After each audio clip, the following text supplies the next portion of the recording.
Hello guys, আমরা পড়ছি আজকে চাপাতা বাগান। হাই তো আমরা পরিবার মিলে পড়ছি চাপাতা বাগান।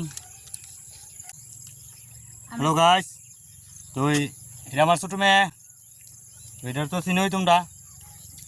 এটা আমার ক্যামেরাম্যান, আমার বড় মেয়ে। তো লাইক কমেন্ট শেয়ার করো, আমরা ভিডিও করুম আজকে।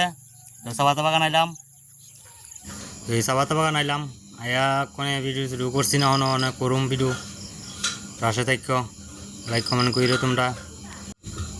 চাপাতা বাগান আইলাম, তো এই অনেক আনন্দ, অনেক ভালো লাগলো। তো শুভ বিকাল, সন্ধ্যা বাড়ি যেতেছি গা। তো এই অন্ধকার হয়ে আছে গা, মোটামুটি অন্ধকার হয়ে আছে গা। High high high hi guys, ভালো থেকো। ভালো থেকো তোমরা। আমারে তোলা ঠিক ঠিক।